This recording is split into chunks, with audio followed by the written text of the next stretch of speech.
Hello friends, welcome back to my YouTube channel. इस video में हम पढ़ने वाले हैं क्लास 8 हिस्ट्री का chapter number 1 introduction how when and where.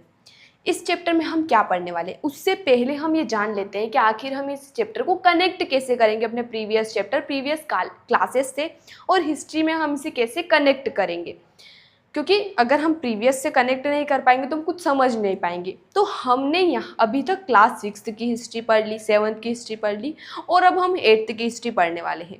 History की अगर हम बात करें तो हिस्ट्री को हम 3 तरीके से क्लासीफाई करते हैं। अभी आपको पूरा समझ आ जाएगा, घबराइए मत, आराम से, बहुत ईजी है सब कुछ। हिस्ट्री को हम 3 पार्ट्स में डिवाइड करते हैं, एंशियंट हिस्ट्री, मेडिवल हिस्ट्री और मॉडर्न हिस्ट्री।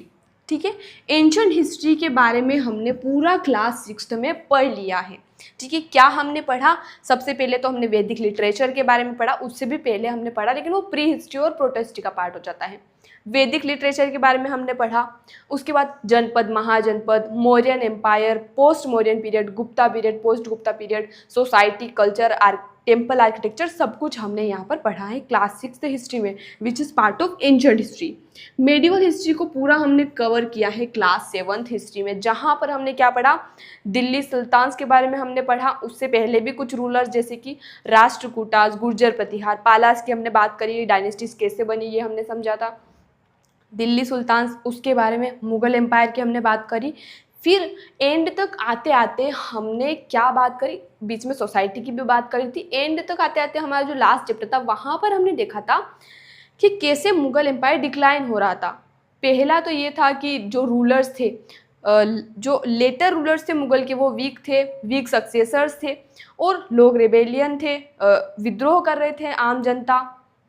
उसके बाद और रीज़न हमने पढ़े थे मुगल एम्पायर के डिक्लाइन होने के, कि यहाँ पर ब्रिटिश रूल भी इंडिया में आ चुका था। ठीक है, चैप्टर का नाम क्या था? 18th century political formation. यानी कि यहाँ पर अब हम जो पढ़ने वाले हैं वो हम पढ़ेंगे 18th सेंचुरी के बाद की क्या कंडीशन थी। मुगल एम्पायर रूल यहाँ पर डिक्लाइन हो गया, ब्रिटिश रूल यहाँ पर चलने लगेगा, तो वही हम पढ़ने वाले हैं क्लास 8th में। तो आई होप यहाँ तक आपको समझ आ चुका होगा। 6th हिस्ट्री में हमने एंशियंट हिस्ट्री पढ़ा, 7th में हमने मेडिवल हिस्ट्री पढ़ा और 8th में हम पढ़ने वाले हैं मॉडर्न हिस्ट्री। ठीक है, तो चलिए बिना किसी देरी के शुरू करते हैं। इंट्रोडक्शन हम पढ़ने वाले हैं, बहुत ईजी सा चैप्टर है, छोटा सा चैप्टर है। सबसे पहले देख लेते हैं टर्म्स का मतलब क्या है। हाउ, यानी कि हमें पास्ट के बारे में, अगर हम बात करें मॉडर्न पीरियड की, तो इसके बारे में पता कैसे चलता है, कहाँ से चलता है, किन रिकॉर्ड्स के थ्रू चलता है। व्हेन की अगर हम बात करें, यानी कि कब की ये बात है, टाइम की यहाँ पर बात करेंगे, डेट की बात करेंगे कि डेट कितनी इम्पोर्टेंट थी, आज कितनी इम्पोर्टेंट है, कौन सी डेट इम्पोर्टेंट है, सब कुछ हम पढ़ने वाले। वेयर यानी कि ऑब्वियसली लोकेशन की तो हम बात करेंगे कि कहाँ की हम बात कर रहे हैं। तो ये चीज़ें आई होप आपको क्लियर हो चुकी होगी। तो चलिए शुरू करते हैं। सबसे पहले हम जान लेते हैं डेट्स के बारे में कि डेट्स कितनी ज़्यादा इम्पोर्टेंट होती हैं। तो यहाँ पर हम बात करेंगे अर्लियर टाइम्स की भी बात करेंगे और प्रेजेंट टाइम की बात करेंगे, नाउ, अभी की हम बात करेंगे। अर्लियर टाइम्स में डेट्स इतनी ज़्यादा इम्पोर्टेंट थी, मतलब हिस्टोरियंस जो थे वर fascinated with dates, fascinated with dates। Historians बहुत ज़्यादा फेसिनेटेड थे, बहुत ज़्यादा अट्रैक्टेड थे टुवर्ड्स डेट्स।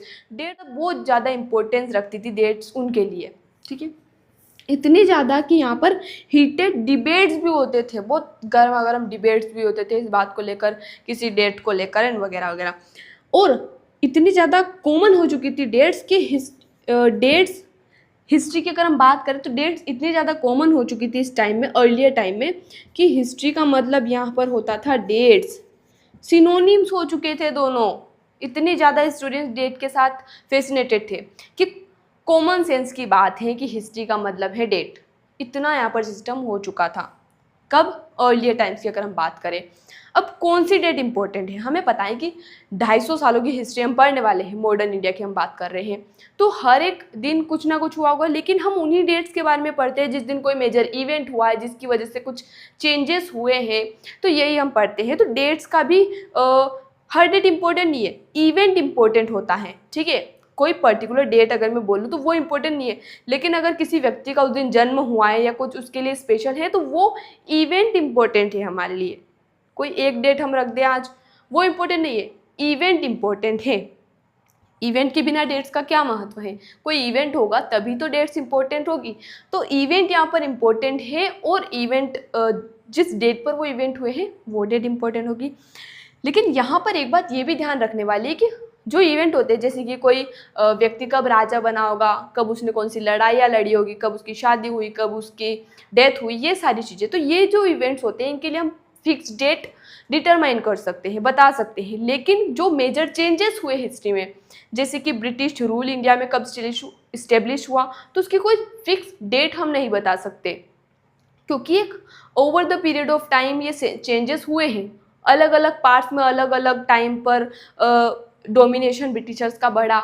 उसके बाद अगर हम बात करें जैसे कि चाय पीना लोगों ने इंडिया में कब शुरू किया, तो इसकी भी हम कोई फिक्स डेट नहीं बता सकते, क्योंकि हर एक पार्ट में अलग अलग टाइम पर चेंजेस होते हैं, एक साथ हर जगह चेंजेस नहीं होते हैं। ठीक है, यहाँ तक आई होप आपको समझ आ चुका होगा। तो डेट्स की हम बात कर रहे हैं, हिस्टोरियंस पहले बहुत ज़्यादा डेट्स के साथ फैसिनेटेड थे, इतना कि हिस्ट्री का मतलब डेट माना जाता था। कौन सी डेट इंपॉर्टेंट है? जिस दिन कोई इंपॉर्टेंट इवेंट हुआ हो, इवेंट का यहाँ पर ज़्यादा इंपॉर्टेंस है। अब आपने कई स्टूडेंट से सुना होगा कि history is so boring because it is all about memorizing the date. लेकिन एक्चुअली अगर हिस्ट्री की डेफिनेशन की अगर हम बात करें तो हिस्ट्री क्या है? हिस्ट्री का मतलब है स्टडी ऑफ पास्ट। हम हिस्ट्री में पढ़ते हैं कि how things were in the past, how changes occur over time. Past में चीज़ें कैसी थी, टाइम के साथ कैसे वो चेंज हुई, कैसे टाइम के साथ चेंजेस होते हैं, ये सब हम हिस्ट्री में पढ़ते हैं। History is not about memorizing the date. आज की अगर हम बात करें, नाउ जैसे हमने क्लास 6-7 में पढ़ा, तो केवल रूलर्स के बारे में ही हमने नहीं पढ़ा, ऑर्डिनरी पीपल के बारे में हमने पढ़ा, हमने वहाँ पर सोसाइटी के बारे में पढ़ा, कल्चर के बारे में पढ़ा। तो अब जो हिस्टोरियंस हैं वो ज़्यादा फोकस करते हैं लाइफ ऑफ पीपल, उनके लाइवलीहुड की हम बातें करते हैं। यानी कि हम यहाँ पर कह सकते हैं सोसाइटी की हम बात करते हैं, ऑर्डिनरी लोगों की लाइफ की भी हम यहाँ पर बात करते हैं हिस्ट्री में। तो history is a very interesting subject. अगर आप सही से हिस्ट्री को पढ़ते हैं तो हिस्ट्री बहुत ज़्यादा इंटरेस्टिंग है। आपने कभी पढ़ा नहीं और आप बोल देते हैं कि history is all about memorizing the date. जब आप पढ़ेंगे तो you will find it very interesting as I found it. तो यहाँ तक आई होप आपको सारी चीज़ें क्लियर हो चुकी होगी। हम बात कर रहे थे डेट्स की और इतना हमने पढ़ा। अब हिस्टोरियंस जब हिस्ट्री लिखते हैं, हिस्टोरियंस की अगर हम बात करें, हिस्टोरियंस, तो अगर हम बात करें ब्रिटिश हिस्टोरियंस, ब्रिटिश हिस्टोरियंस जब हिस्ट्री लिखते थे तो ऑब्वियसली वो ब्रिटिशर्स के बारे में लिखेंगे बड़ा चढ़ाकर। तो ब्रिटिश हिस्टोरियन जो हिस्ट्री लिखते थे उसमें वो क्या बताते थे? गवर्नर जनरल की लाइफ के बारे में। इतना ज़्यादा उनकी लाइफ के बारे में वो बताते थे कि हमें लगता है कि उनकी लाइफ के अलावा उनके लिए कुछ मैटर ही नहीं करता है। लोगों की लाइफ तो, आम लोगों की लाइफ तो कुछ मैटर ही नहीं करती। इतना ज़्यादा उनके बारे में बताया गया, उनकी एक्टिविटीज़, उनके अचीवमेंट, उन्हें जितने भी काम किए सभी। गवर्नर जनरल की हम बात कर रहे हैं तो ये सभी ब्रिटिश हिस्टोरियंस बताते थे जब वो हिस्ट्री लिखते थे। ठीक है, और लोगों की बात करें तो सोशल लाइफ इसमें कहीं पर फिट ही नहीं होती थी, इतना ज़्यादा इनकी लाइफ के बारे में बताया जाता था। मतलब first governor general Warren Hastings से लगाकर लास्ट वायसराय माउंटबेटन तक हर एक की लाइफ के बारे में हमें यहाँ पर देखने को मिलता है ब्रिटिश हिस्टोरियंस के द्वारा लिखी गई हिस्ट्री में। ठीक है, और ये जो हिस्टोरियंस थे, अगर हम बात करें इनमें से जेम्स मिल की, ठीक है, जेम्स मिल जो कि स्कॉटिश इकोनॉमिस्ट और पॉलिटिकल फिलोसोफर थे, जिन्होंने 1817 में हिस्ट्री लिखी। कौन सी? A history of British India.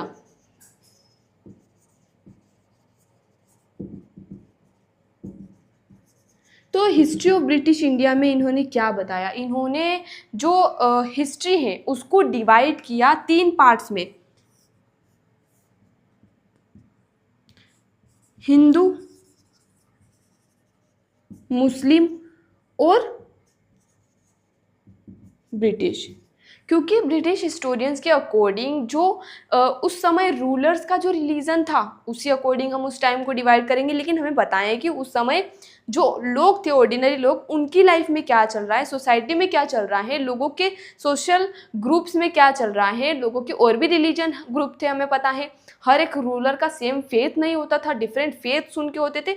तो ये बिल्कुल सही नहीं है, वाइडली एक्सेप्ट हुआ उस टाइम पर, लेकिन बाद में क्रिटिसाइज भी हुआ। इनका मानना था कि जो रिलीजियस इंटॉलरेंस हुआ करता था, जो कास्ट टेबूज थे, इस पर ये टाइम बेस्ड थे। और इनका मानना था ब्रिटिश हिस्टोरियंस का कि जो ब्रिटिश टाइम है, जो ब्रिटिश पीरियड जिसको हम यहाँ पर कह रहे हैं, वो इंडिया में आया तो यहाँ पर इनलाइनमेंट हुआ, डेवलपमेंट हुआ, उससे पहले कुछ भी नहीं था।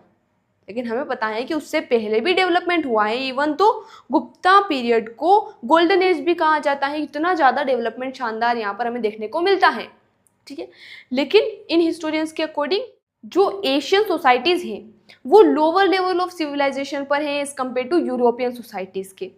तो हमें बताया है कि ये बिल्कुल गलत है। तो इसीलिए हम हिस्ट्री को नाउ अगर हम बात करें आज हिस्टोरियंस कैसे उसे डिवाइड करते हैं, तो उसे हम डिवाइड करते हैं एंशियंट, मेडिवल और मॉडर्न हिस्ट्री में। लेकिन इसमें भी कुछ प्रॉब्लम है। जैसे अगर हम बात करें जो क्लासिफिकेशन है वेस्ट से बोरो किया गया है, और जहाँ पर मॉडर्न का मतलब होता है modern is related to modernity, जहाँ पर डेवलपमेंट होता है, लिबर्टी, इक्वेलिटी होती है, डेमोक्रेसी होती है। लेकिन हमें पता है कि मॉडर्न टाइम जहाँ पर ब्रिटिश रूल की हम बात करते हैं, तो यहाँ पर तो लोगों के पास बिल्कुल लिबर्टी नहीं थी, बिल्कुल फ्रीडम नहीं थी, नो डेमोक्रेसी वाज देयर। तो इसीलिए इसको मॉडर्न कहना कई बार गलत हो जाता है। इसीलिए sometime this period is refer to as colonial period, ठीक है। कॉलोनियल भी कई बार इसको कहा जाता है। कॉलोनियल का मतलब होता है जब कोई एक कंट्री दूसरी कंट्री के ऊपर रूल करती है, जिसकी वजह से वहाँ पर हमें सोशल, इकोनॉमिक, पॉलिटिकल चेंजेस देखने को मिलते हैं, तो उसे हम क्या कहते हैं, कॉलोनाइजेशन कहते हैं, और उस रूल को कॉलोनियल रूल कहते हैं, कॉलोनियल पीरियड कहते हैं। आई होप यहाँ तक आपको सारी चीज़ें क्लियर हो चुकी होगी। अब हम यहाँ पर बात कर लेते हैं कि आखिर हमें हिस्ट्री के बारे में पता कैसे चलता है। तो हमें कैसे पता चलता है, हाउ, कैसे हमें पता चलता है इनके बारे में, हिस्ट्री के बारे में, पास्ट के बारे में। तो यहाँ पर हमारे पास कई सारी चीज़ें हैं। जैसे कि अगर हम बात करें, सबसे पहले तो हमारे पास है ऑफिशियल रिकॉर्ड्स, जिनमें यहाँ पर बताया जाता है पॉलिसीज़ के बारे में उनकी, और ऑफिशियली जितनी भी चीज़ें होती है उन सभी के बारे में हमें यहाँ पर जानने को मिलता है। जैसे उनका रूल कैसे होता था, पॉलिसीज़ के बारे में, एडमिनिस्ट्रेशन के बारे में, ये सब कुछ हमें यहाँ पर देखने को मिलता है। एडमिनिस्ट्रेशन, ये ऑफिशियल रिकॉर्ड्स से हमें जानने को मिलता है। उसके अलावा कुछ सर्वेज भी कराए जाते थे ब्रिटिशर्स के द्वारा, क्योंकि ब्रिटिशर्स का मानना था कि अगर किसी कंट्री पर हमें कंट्रोल करना है तो उसके बारे में पहले जानना होगा। इसलिए कई सारे सर्वेज करवाए गए। जैसे अगर हम बात करें बोटनिकल सर्वे, जूलॉजिकल सर्वे, आर्कियोलॉजिकल सर्वे, इतने सारे सर्वेज यहाँ पर कराए गए उस कंट्री को समझने के लिए, ठीक है। इसके अलावा सेंसस भी होती थी, हर 10 साल में जनगणना होती थी, ताकि और अच्छे से इस कंट्री को समझा जा सके और यहाँ पर रूल किया जा सके। इसीलिए तो इतने सालों तक ब्रिटिशर्स ने यहाँ पर रूल किया, क्योंकि उनको अगर रूल करना है तो उन्होंने अच्छे से इस कंट्री को समझा और फिर वहाँ पर रूल स्टेब्लिश किया। तो सर्वेज भी यहाँ पर होते थे। जैसे अगर हम बात करें जूलॉजिकल सर्वे, इसके अलावा बॉटनिकल सर्वे, आर्कियोलॉजिकल, हम यहाँ पर देख सकते हैं कि ऑफिशियल रिकॉर्ड्स से हमें यहाँ पर आम लोगों के बारे में तो कुछ पता ही नहीं चलता। इसलिए हमें और अलग से जांच करनी होगी, और अलग से हमें यहाँ पर खोजना होगा कुछ सोर्सेस, ताकि हम पता कर सकें लोगों की लाइफ यहाँ पर कैसे होती थी। तो ऑर्डिनरी लोगों के, अगर हम यहाँ पर हम लिख लेते हैं कि ऑर्डिनरी लोगों के बारे में जानने के लिए कैसे हम जान पाते थे, डायरीज या तो हमें मिलती थी, कुछ ऑटोबायोग्राफीज या कुछ बायोग्राफीज हमें मिलती थी, अकाउंट्स ऑफ जो ट्रेवलर्स होते थे, जो पिलग्रिम्स होते थे, उनके द्वारा कुछ अकाउंट्स लिखे जाते थे, उनसे हमें पता चलता है लोगों की लाइफ के बारे में या कि सोसाइटी के बारे में। वरना ऑफिशियल रिकॉर्ड से तो हमें केवल एडमिनिस्ट्रेशन के बारे में ही पता चल सकता है। तो यह पूरा चैप्टर आपको समझ आ चुका होगा, कुछ भी ज़्यादा इसमें हेवी नहीं है, बेसिक इंट्रोडक्शन है ताकि आप समझ पाएँ कि इस चैप्टर में, इस बुक में हम क्या पढ़ने वाले हैं। Modern period, British period, colonial period, whatever we can say, इसमें हम क्या पढ़ने वाले हैं। तो आई होप आपको चैप्टर समझ आया होगा। मिलते हैं अगले वीडियो में नए चैप्टर के साथ। धन्यवाद।